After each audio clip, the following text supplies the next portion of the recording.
ఓం శ్రీ గణేశ శారద మాతృశ్రీ గురుభ్యో నమః. ఆదిత్యాయ చ సోమాయ మంగళాయ బుధాయ చ గురుశుక్ర శనిభ్యశ్చ రాహవే కేతువే నమః. మిత్రులారా, ఈరోజు మనం కుంభరాశి వారి ఫిబ్రవరి 2026 గోచార ఫలితాల గురించి తెలుసుకుందాం. కుంభరాశి అంటే ధనిష్ట 3-4 పాదాల వాళ్ళు, శతభిషం 1, 2, 3, 4 పాదాల వాళ్ళు, పూర్వభాద్ర 1, 2, 3 పాదాల వారు, వీళ్ళందరూ కూడా కుంభరాశి కిందకి వస్తారు.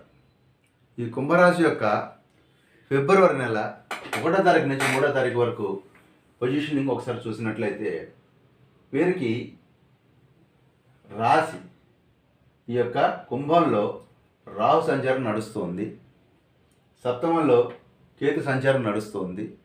వీళ్ళిద్దరూ కూడా లోహమూర్తులుగా ఉన్నారు. దీన్ని మనం గమనించుకోవాలి. ద్వితీయ స్థానంలో శని సువర్ణమూర్తిగా ఉన్నాడు. ద్వితీయ స్థానంలో మామూలుగా శని యోగించకపోయినా అతడు సువర్ణమూర్తి కాబట్టి యోగించబోతున్నాడు. అలాగే పంచమంలో గురువు చాలా అద్భుతంగా యోగించాలి, కానీ ఈయన తామ్రమూర్తిగా ఉన్నాడు. కొంత ఫలితం తగ్గే అవకాశం ఉంది, కానీ ఏదేమైనప్పుడు కూడా పంచమంలో ఉన్నటువంటి గురువు చాలా అనుకూలమైనటువంటి ఫలితాలు ఇవ్వబోతున్నాడు. అదేవిధంగా కేతు ఇందాక చెప్పినట్టుగా లోహమూర్తి కాబట్టి సప్తమంలో బాలేడు. అదేవిధంగా వ్యయంలో రవి, కుజ, బుధులు ముగ్గురు కూడా నెగిటివ్గా ఉండగా ఒక శుక్రుడు మాత్రమే పాజిటివ్ రిజల్ట్ ఇవ్వబోతున్నాడు. మొత్తం మీద కుంభరాశి వారికి నెల మొత్తం మోరార్లెస్ ఒకటే రకమైనటువంటి రిజల్ట్ ఉంటుంది. పాజిటివ్ అయినా నెగిటివ్ అయినా ఓవరాల్గా అదే రిజల్ట్ కొనసాగుతుంటుంది. ముఖ్యంగా మనం ఒక శని దగ్గర నుంచి కనుక చూసినట్లయితే ఈ శని కారణంగా మీకు ధనంలో కానివ్వండి, అదేవిధంగా కుటుంబంలో కానివ్వండి, మాటలో కానివ్వండి కొన్ని సమస్యలు వచ్చేటువంటి అవకాశం ఈ 3 విషయాల్లో ఉంది. అదేవిధంగా వీరికి పనులు డిలే అయ్యే అవకాశం ఉంది. ఆదాయం తక్కువ, వ్యయం ఎక్కువ అయ్యేటువంటి అవకాశం ఉంది. కుటుంబంలో సంతోషం తక్కువ, బంధుమిత్ర విరోధం, ఇవన్నీ కూడా శని యొక్క రిజల్ట్. అయితే ఈ శని సువర్ణమూర్తిగా ఉన్న సందర్భంలో మరి పదవి నష్టం జరుగుతుందన్నారండి. అంటే ఉన్న జాబు మారే అవకాశం ఉంది అంటే సువర్ణమూర్తిగా ఉన్నాడు కాబట్టి ఆ రిజల్ట్ పాజిటివ్గా వచ్చే అవకాశం ఉంది. తక్కువ ఆదాయం ఎక్కువ వ్యయం అన్నాం మాట వరుసకి. మీరు బంగారం కొన్నారు, లేకపోతే లోన్ పెట్టి ఏదైనా ఇల్లు కొన్నారు, లేకపోతే స్థలం కొన్నారు, లేకపోతే ఏదైనా ఇల్లు రిపేర్ చేయించారు, లేకపోతే ఇంకేదైనా టాపప్ లోన్ తీసుకున్నారు, అవన్నీ కూడా వ్యయం కిందకే వస్తాయి కదా. తక్కువ ఆదాయం ఎక్కువ వ్యయం, కానీ దానివల్ల వచ్చేటువంటి బెనిఫిట్ సువర్ణమూర్తిగా ఉన్నాడు కాబట్టి కుటుంబంలో శుభకార్యాలకు కానివ్వండి ఇలాంటి వాటికి ఖర్చు పెట్టినప్పుడు మీరు అది నష్టంగా భావిస్తామా, ఎక్స్పెండిచర్ని పాజిటివ్గా తీసుకుంటామా, అదనమాట అక్కడ శని యొక్క ప్రభావం. మరో పక్కన అయితే శని ఈ విధంగా సువర్ణమూర్తిగా మీకు అనుకూల ఫలితాలు కుటుంబంలో ఇవ్వబోతూ ఉన్నాడు. ఏదైనా కూడా పనులు కొంచెం స్లోగా నడిచినట్టుగా అనిపిస్తుంటుంది. తర్వాత వీరికి రాహుకేతువులు మాత్రం ఖచ్చితంగా వ్యతిరేకంగా ఉన్నారు. మీకు వేళ తప్పిన భోజనము, అదేవిధంగా ఫ్యామిలీలో చిన్న చిన్న అనారోగ్యాలు, అలాగే కుటుంబ సభ్యుల నుంచి దూరంగా క్యాంపులకు వెళ్ళటం కానివ్వండి, లేకపోతే ఏదైనా జాబ్లో ప్లేస్ మారటం కానివ్వండి, అదేవిధంగా కొంత సమాజంలో కొన్ని ఇబ్బందికరమైన పరిస్థితులు, కొన్ని పిచ్చి పనులు కూడా మీరు చేసేటువంటి అవకాశం ఉంది. కాస్త రాహుకేతువుల విషయంలో కాస్త సంయమనం పాటించాలి.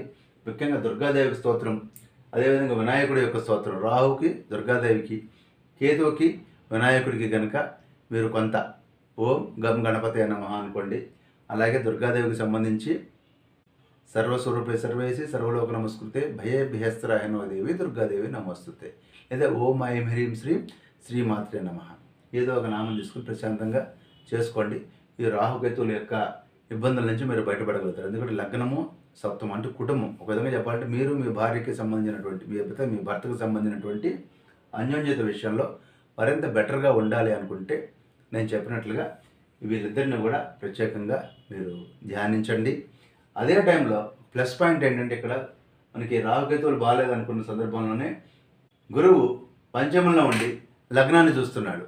అంటే లగ్నంలో రాహు ద్వారా వచ్చేటువంటి చింతలు, హెల్త్ ప్రాబ్లమ్స్, వీటన్నిటిని కూడా ఒక పక్క నుంచి గురువు గారు ప్రొటెక్ట్ చేస్తూ ఉన్నాడు మిమ్మల్ని. మకర రాశి వారిని గురువు యొక్క ప్రొటెక్షన్ లభించింది. అలాగే లాభస్థానాన్ని కూడా గురువు గారు చూస్తూ ఉన్నందువలన అక్కడ కూడాను కొన్ని మంచి ఫలితాలు, ఖచ్చితంగా లాభాలు వచ్చేటువంటి అవకాశం ఉంది. అదేవిధంగా భాగ్యస్థానాన్ని కూడా గురువు గారు చూస్తూ ఉన్నారు. సో మీ తండ్రికి కూడా హెల్త్ ప్రాబ్లమ్స్ ఏమైనా ఉన్నా కానీ అవన్నీ కూడా గురువుగారి దగ్గర నుంచి మీకు రక్షణ లభిస్తుంది. ఈ విధంగా అటు లాభస్థానానికి, ఇటు భాగ్యస్థానానికి, అదేవిధంగా లగ్నానికి అనుకూలంగా గురువు గారు చక్కగా హెల్ప్ చేస్తూ ఉన్నాడు. ఈ రాశి వారికి చతుర్థం మీద కొంత శని దృష్టి ఉంది కాబట్టి కొంచెం తల్లి ఆరోగ్యం విషయంలో కొంచెం జాగ్రత్త పాటించడం మంచిది. సరే, అది అయిపోయిన తర్వాత ఇందా చెప్పినట్టుగా ఈ గురువు గారు పంచమ స్థానంలో ఉండటం వలన శుభము, కార్యసిద్ధి, ఐశ్వర్యము, ఆభరణాలు, భూషణాలు, బంధు సౌఖ్యము, తీర్థయాత్రలు, వివాహ సౌఖ్యాలు, అదేవిధంగా శుభకార్యాలు, పుత్రవృద్ధి, విద్యా విజ్ఞాన ప్రాప్తి, సాంఘిక ఆధ్యాత్మిక కార్యక్రమాల్లో మీరు పాల్గొనటం, మత గురువులతో సమావేశం, సజ్జన సాంగత్యము, అధికారుల యొక్క అనుకూలత, ఇవన్నీ కూడా గురువు పంచమంలో ఉండటం వలన ఈ లాభాలన్నీ ఇవ్వబోతున్నాడు. అందువల్ల మెయిన్గా ఈ కుంభరాశి వారికి ముఖ్యమైనటువంటి డిపెండెన్సీ గురువు గారు. ఈ గురువుల యొక్క బలంతోనే వీరి నెలంతా కూడా మీరు లాగించగలుగుతారు. ఎందుకంటే ఒక పక్కన కుజుడు కూడా వ్యయంలో ఉండి హెల్త్ ప్రాబ్లమ్స్, ఐ ప్రాబ్లమ్స్, కంటి చూపుకు సంబంధించిన ప్రాబ్లమ్స్, అలాగే ఆఫీసర్స్ కొంచెం డిస్సాటిస్ఫాక్షన్గా ఉంటారు మీ విషయంలో, దూర ప్రాంతాలకి తిరగాల్సి వస్తుంది, వెళ్లాల్సి వస్తుంది. ఇవన్నీ కూడా కుజుడు యొక్క ప్రభావం. అలాగే వ్యయంలో రవి కూడా ఉన్నాడు కాబట్టి ఖచ్చితంగా రవి కుజులు ఇద్దరు కూడా 12th ఉన్నారు కాబట్టి ట్రాన్స్ఫర్స్కి సంబంధించినటువంటి అవకాశాలు, అదేవిధంగా మానసికంగా ఒత్తిడి, హెల్త్ ప్రాబ్లమ్స్, కొంతమంది కేసులు ఏదైనా ఉంటే కానీ ఈవెన్ జైలు శిక్షలు పడేటువంటి అవకాశం కూడా రవి 12th లాట్లో ఉండడం వల్ల వస్తుంది. ఇక్కడ జైలు శిక్ష అంటే కంగారు పడకండి, లీగల్గా మీకు కొన్ని ఇబ్బందులు వచ్చేటువంటి అవకాశం ఉంది, లేదా మీ వెహికల్స్ చలాన్స్ పడే అవకాశం ఉంది.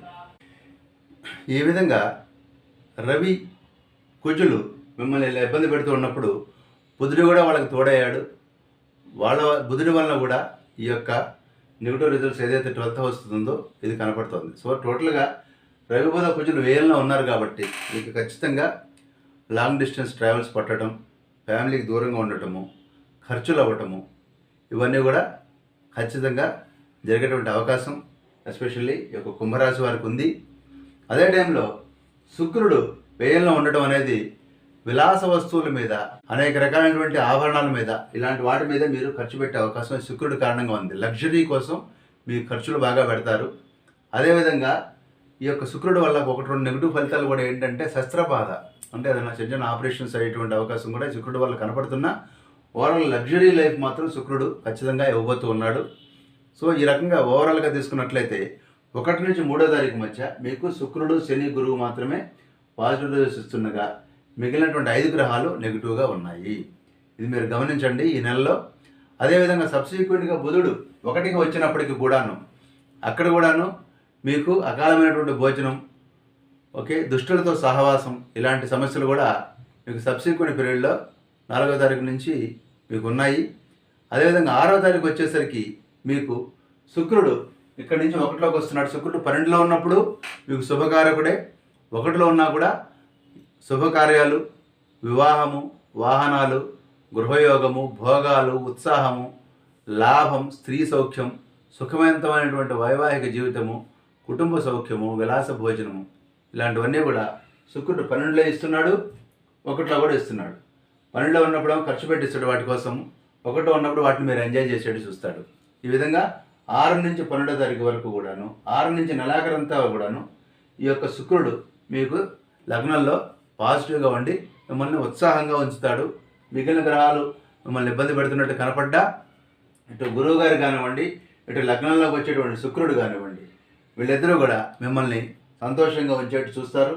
అదేవిధంగా శని కూడా నేను ఇందాక చెప్పినట్టుగా 2వ స్థానంలో సువర్ణమూర్తిగా ఉన్నాడు కాబట్టి నెగిటివ్స్ కొన్ని పాజిటివ్ చేసేటువంటి అవకాశం కూడా ఉంది. తర్వాత ఈ 13వ తారీఖు నుంచి రవి లగ్నంలోకి ఎంటర్ అవ్వటం వల్ల కూడాను మీకు వేళ తప్పినటువంటి భోజనము, అదేవిధంగా మంచి వాళ్ళతోటి, పెద్దవాళ్ళతోటి కూడా కొంత విరోధం తెచ్చుకున్నటువంటి అవకాశం ఉంటుంది. ధన నష్టం, ఖర్చులు కూడా ఉంటుంది, అలసట ఉంటుంది ముఖ్యంగా మీకు 13 నుంచి 22 వరకు. అలాగే 23 నుంచి 28 వరకు కనుక తీసుకున్నట్లయితే కుజుడు కూడా లగ్నంలోకి వస్తున్నాడు. ఈ కుజుడు వల్ల కూడా మీకు పెద్ద ఉపయోగకరంగా లేదు. ఆ చిన్న గాయాలు అవ్వటము, అదేవిధంగా రక్త సంబంధమైనటువంటి ఇబ్బందులు, ఛాతీ సంబంధమైనటువంటి ఇబ్బందులు, జ్వరాలు, అలాగే అందరితోటి మీ కింతోటి ఊరుకొరుకునే మీరు గొడవలు పట్టడం, ఇవన్నీ కూడా కుజుడి కారణంగా మీకు జరుగుతూ ఉన్నాయి. సో ఓవరాల్గా నేను ఇందాక చెప్పినట్లుగా మీకు శుక్రుడు, శని, గురువు మాత్రమే మీకు హెల్ప్ చేస్తున్నారు. మిగిలిన వాళ్ళందరూ కూడా మీకు వ్యతిరేకంగా ఉన్నారు. టోటల్గా 50-50 ఈ నెల నడుస్తుంది కాబట్టి మీరు నవగ్రహ స్తోత్రం చేయటం, అదేవిధంగా మీకు ఇష్టమైనటువంటి దేవతా స్మరణ చేయటం, మానసికంగా ప్రశాంతంగా ఉండటము, యోగా మెడిటేషన్ లాంటివి చేయటం అనేది ఈ రాశి వారికి ప్రత్యేకంగా చాలా అవసరం ఈ యొక్క ఫిబ్రవరి నెలలో. స్వస్తి.